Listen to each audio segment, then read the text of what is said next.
Assalamualaikum warahmatullahi wabarakatuh. Bismillahirrahmanirrahim. Alhamdulillahi rabbil alamin. Wassalatu wassalamu ala sayyidina Muhammadin wa ala alihi wa sahbihi ajma'in. Allahumma inna nastahdika li arsyadi amrina wa zidna ilman yanfa'una. Qala al-imamul muallifu rahimahullahu ta'ala wa nafa'ana bihi wa bi barakati ulumihi wa ghafara lahu wa li masyayikhihi wa li masyayikhina amin. Wa'lam aidan, ini ya benar. Wa'lam aidan annahu yushtaratu fi sihhatis salati al-ilmu bi fardiyatis salati, dan ketahuilah olehmu pula akan bahwasanya yushtaratu, yaitu dipersyaratkan di dalam keasahan salat, al-ilmu bi fardiyatis salati, oleh mengetahui dengan kefarduan salat.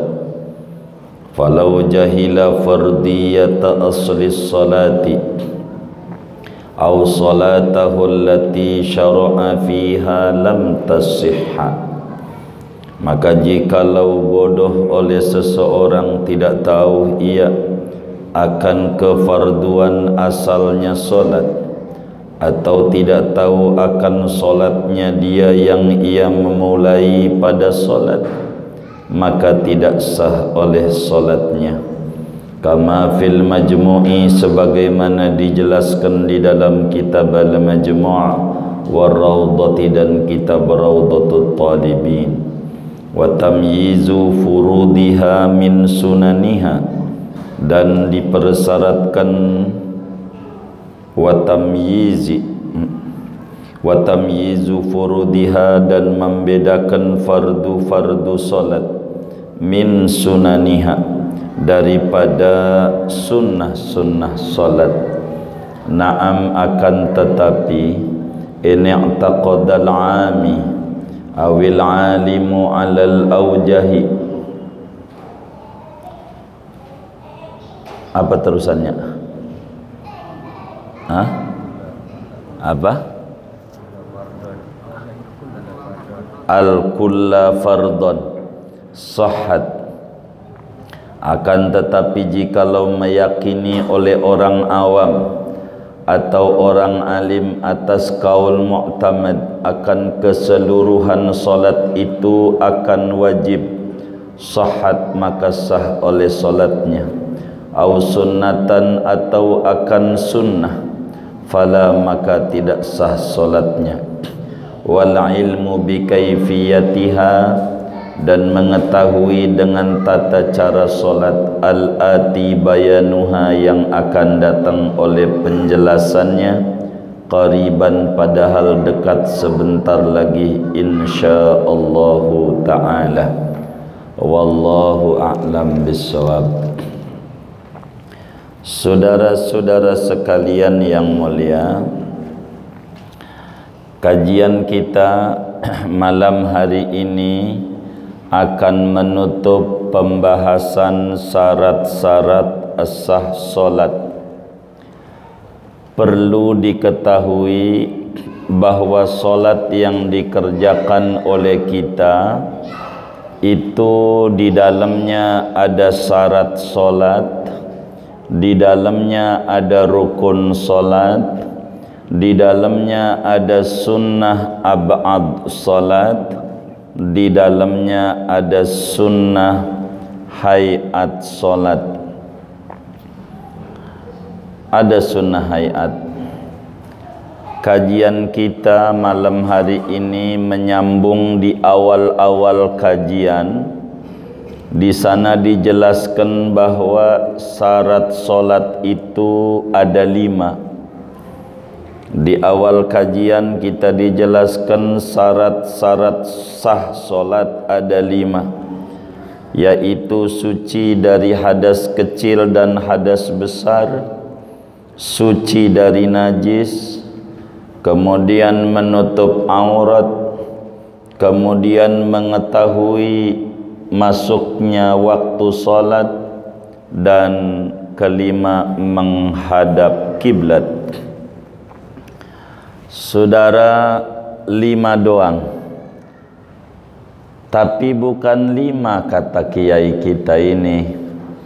Jadi kembali sebelum menerangkan lebih jauh, syarat solat tuh ada 2. Ada syarat wajib solat, ada syarat sah solat. Syarat wajib solat artinya siapa-siapa yang diwajibkan solat. Udah dijelaskan di awal-awal halaman 3 tuh, innama tajibul maktubatu. Di sana muslim, kemudian mukallaf, berakal, baligh, suci dari haid dan nifas. Namanya syarat wajib solat. Lalu kemudian syarat sah solat. Apa sih syarat itu, saudara? Syarat itu berbeda dengan rukun yang sebentar lagi kita akan lanjutkan pembahasan rukun. Jadi syarat solat itu adalah perkara-perkara yang mana keasahan solat membutuhkan itu. Jadi syarat solat itu adalah ma yatawaqqafu alaihi sihhatus solati wa huwa kharijun minha.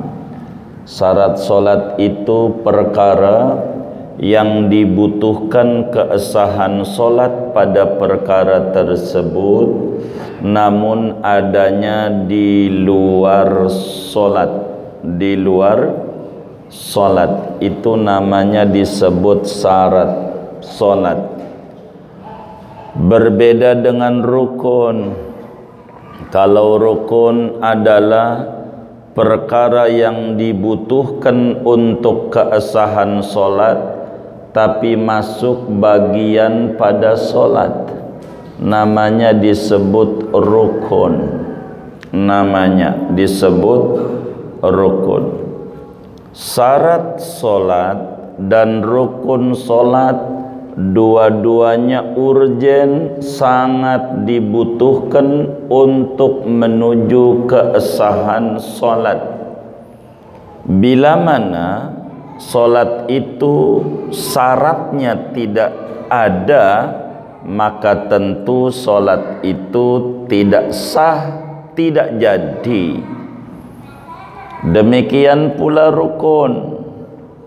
Kalau sekiranya rukun solat itu enggak ada, maka dengan sendirinya solatnya batal dan wajib untuk diulang kembali.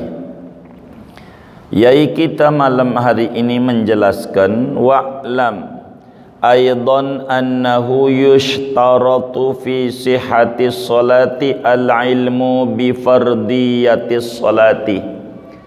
Kata beliau, di samping yang 5 daripada syarat sah solat, masih ada tambahan 3 syarat lagi. Bukan 5 doang tapi 8. Yang 5 kan 1, kudu suci dari hadas kecil dan hadas besar. 2, kudu suci dari najis. 3, kudu menutup aurat. 4, kudu tahu waktu solat. 5, kudu menghadap kiblat. Yang 5 ini udah kita bahas panjang lebar dalam Fathul Muin ini. Kemudian kenapa yang 3 tidak dimasukkan oleh Fathul Muin pada matan Qurratul Ain? Sebab sejatinya yang 3 ini bukan saja ada pada solat, tapi pada ibadah-ibadah yang lain. Barangkali Syekh Zainuddin Al-Malibari tidak menyebutkan yang 3 tersisa ini pada matan Qurratul Ain disebabkan karena ketidaktertentuan yang 3 ini pada solat doang, tapi pada berbagai macam ibadah termasuk wudu yang akan kita kerjakan daripada wudu ini, yang 3 ini adalah masuk adanya.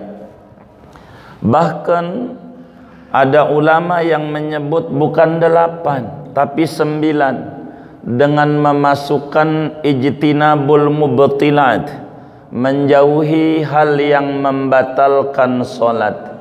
Itu masuk pada syarat solat, seperti yang dituliskan oleh Syekhul Islam Zakaria Al-Ansari di dalam kitab Manhajut Tullab yang disyarahi oleh beliau sendiri dengan nama Fathul Wahhab.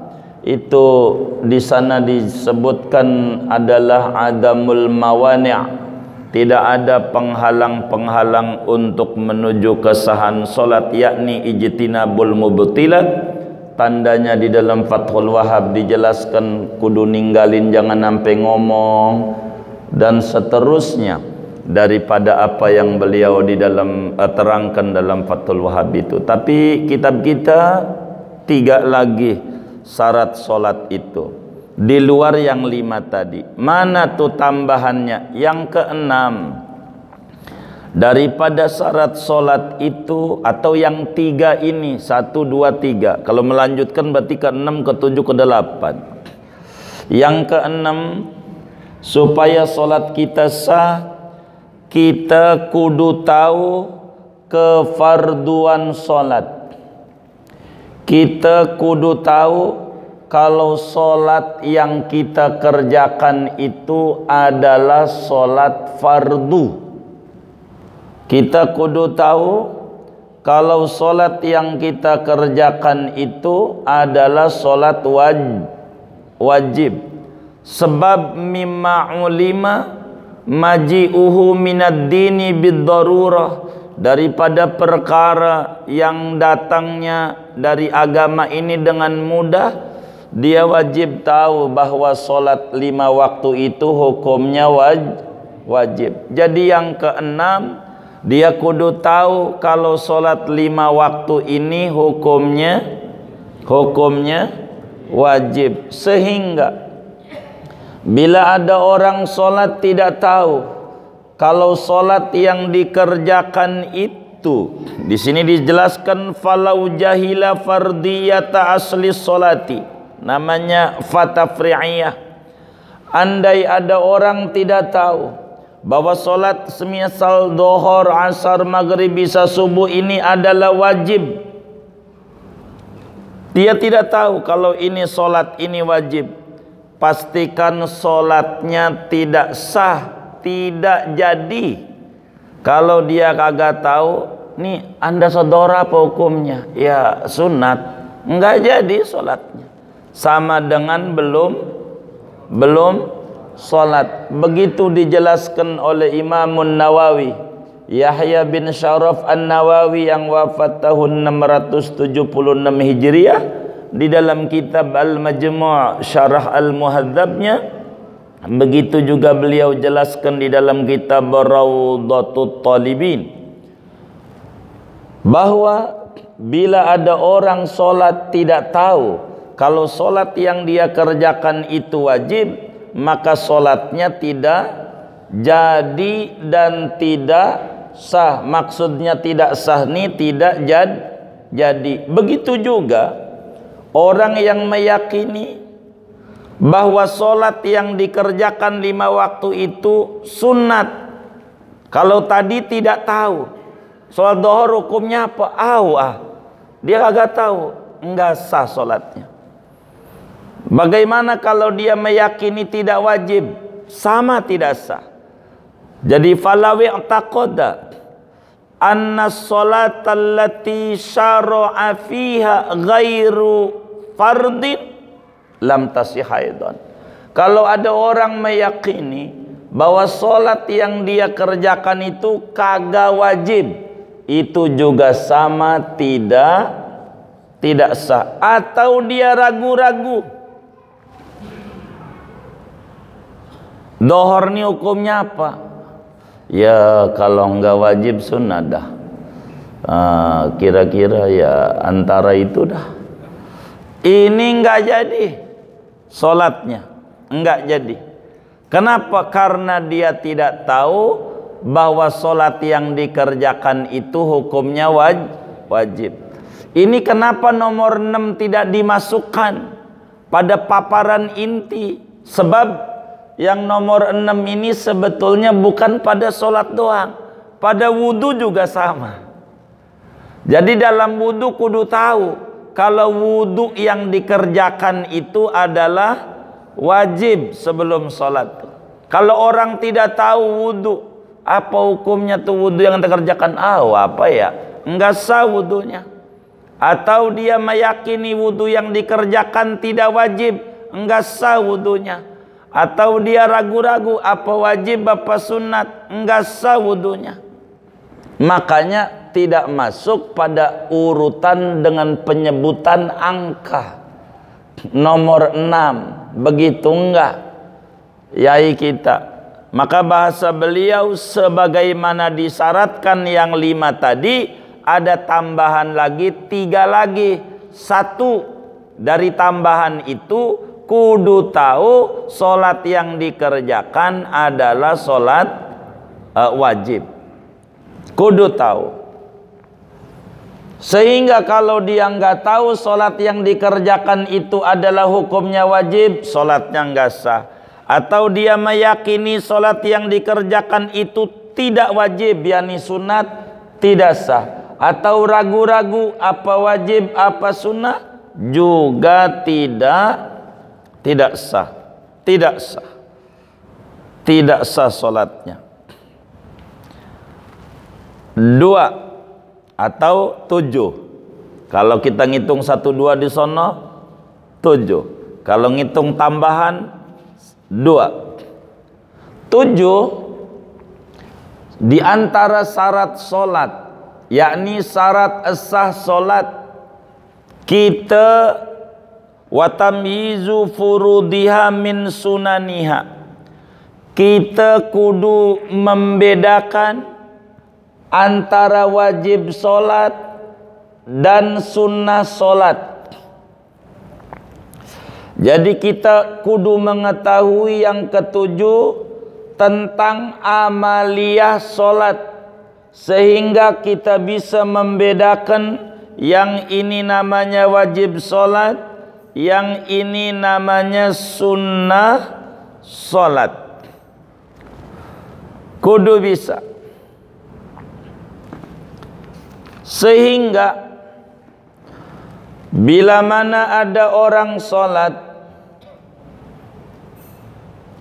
meyakini kewajiban yang tertentu semacam Fatihah dalam sholat atau ruku atau sujud, apa hukum sujud dalam sholat? Itu mah sunat, enggak sah sholatnya. Gitu, tertentu namanya. Jelas disebut apa hukum ruku dalam solat? Oh ya sunat. Enggak jadi karena dia enggak bisa membedakan mana wajib mana sunnah. Enggak jadi tuh solatnya dia yang kayak begitu tuh. Enggak jadi. Kudu dia bisa membedakan mana wajibnya mana sunnahnya. Kenapa? Keributan yang muncul di masyarakat berbicara solat, kalau mau jujur gara-gara nggak paham tentang mana wajib mana sunnah, jadi ribut. Itu begitu. Kita orang nih kudu tahu mana wajib mana sunat, sehingga bila ditinggalkan solat kita sah. Kalau sunat tuh bila dikerjakan itu dapat pahala ibarat sunat. Kita kudu bisa membedakan. Sehingga bila ada orang solat meyakini bahwa seluruh rangkaian solat mulai dari takbir sampai salam dia yakini seluruhnya wajib, pastikan solatnya sah.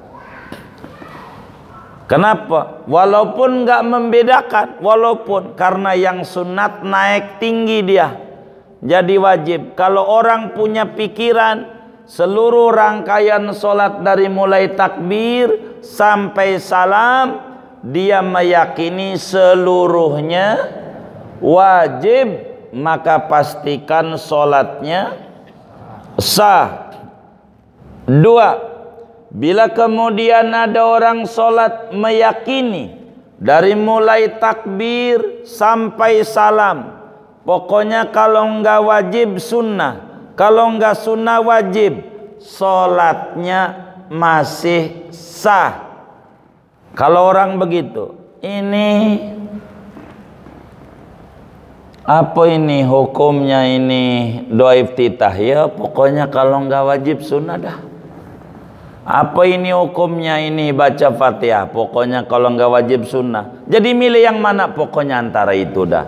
Kayak orang kereta, nih kereta palanya mana? Kalau enggak itu dah. Pokoknya ente itu aja. Yang mana pokoknya kalau enggak itu. Dia enggak berani jelaskan, masih sah. Ini nolongin kita orang awam. Kita orang awam enggak tahu. Yang penting kita punya pikiran dari mulai takbir sampai salam ada wajib, ada sunnah, masih sah. Masih sah kalau kita punya pikiran begitu. Masih sah. Walaupun dia orang awam, walaupun dia orang yang ngerti. Jadi di dalam pandangan Imam Ibnu Hajar Al-Haytami pada kitab Tuhfatul Muhtaj, mau dia awam, mau dia ngerti solat, tetap saja.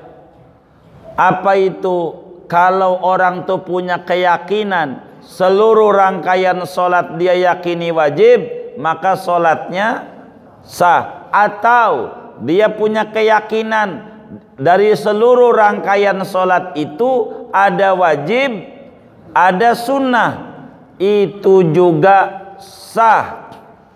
Sah. Tidak ada beda apakah dia orang yang ngerti atau tidak. Di sini dijelaskan na'am. Ini i'taqadal 'ami awil 'alim 'alal aujah. 'Alal aujah tu atas kaul mu'tamad. Sebab Ibnu Hajar di dalam kitabnya Tuhfatul Muhtaj, mau dia alim, mau dia tidak alim, kalau meyakini seluruh rangkaian solat itu wajib sah, atau seluruh rangkaian solat ada wajib, ada sunnah, hukumnya masih sah. Apa yang dimaksud awam pada bagian syarat sah solat yang ketujuh ini? Yang disebut awam adalah orang yang tidak menyibukkan dengan ilmu pada satu waktu, yang mana pada adat dia tidak bisa membedakan mana wajib mana sunnah. Apa yang dimaksud alim pada bagian yang ketujuh ini? Orang yang sibuk dengan ilmu pada satu masa di mana secara adat dia cepat ngerti ini wajib, ini sunat. Alim tuh segitu pada bagian ini. Bukan alim pada di luar bagian syarat solat yang ketujuh, yaitu orang yang menghasilkan ilmu, yang bisa mendapatkan petunjuk kepada ilmu-ilmu yang lain. Alim namanya. Di sini alim tuh sekedar kita belajar ini rukun sholat, ini yang rukun. Oh ya udah dah, itu alim namanya. Kalau kemudian dia enggak ngerti juga diajarin, enggak paham juga, itu namanya disebut awam. Jadi kalau orang awam itu meyakini seluruh rangkaian solat itu wajib, sahhat, maka sah solatnya. Dari mana? Di dalam kitab Majmu' Imam Nawawi menjelaskan mengikuti apa yang Imam Ghazali jelaskan di dalam kitab Al-Wasit, bahwa tidak dinukilkan dari zaman Rasulullah sallallahu alaihi wasallam dari para sahabat Nabi bahwa orang daripada pegunungan kudu tahu ini wajib, ini sunat, ini wajib, ini sunat. Enggak. Maka orang awam asal punya pikiran ini adalah rangkaian solat adalah wajib, maka itu hukumnya udah solatnya sah. Tapi kalau ada orang meyakini yang wajib itu sunnah, seperti baca Fatihah, atau seperti ruku, atau seperti sujud, dia yakini sunnah, fala, maka solatnya tidak sah. Maka pada syarat yang ketujuh ini ada 3 paparan. Yang pertama, bila ada orang meyakini seluruh solat itu dari mulai takbir sampai salam wajib, maka solatnya sah. 2, bila orang meyakini dari rangkaian solat yang dikerjakan semuanya sunnah, pastikan tidak sah. 3, bila ada orang meyakini dari seluruh rangkaian solat yang dikerjakan mulai daripada takbir sampai salam, pokoknya ada wajib, ada sunnah, ada rukun, ada sunnah. Sekedar begitu solatnya sah. Dan ini menolongi kita yang mu'alaf. Maklumlah baru ngaji, kemarin enggak ngaji. Untung ada pandemi, daripada puyeng mendingan ngaji juga dah. Itu begitu. Jadi kayak begitu. Jadi 7 ke 8 syarat solat, atau kalau dipisah menjadi tambahan ketiga, jadi ke 8 daripada syarat solat adalah al-ilmu bi kaifiyatiha. Ke 8 kudu tahu tentang tata cara solat. Jadi kita kudu tahu tentang tata cara solat.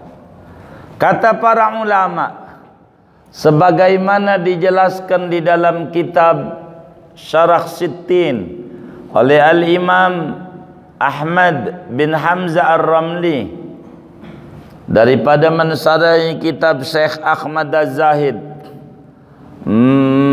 faman shalla jahilan bi kaifiyatil wudu'i was salati lam tasihha ibadatuhu wa in sadafaha. Siapa orang yang tidak tahu tata cara solat, tidak tahu tata cara wudu, tidak tahu, maka pastikan tidak sah ibadahnya, tidak sah solatnya, tidak sah wudunya kalau enggak tahu tata caranya.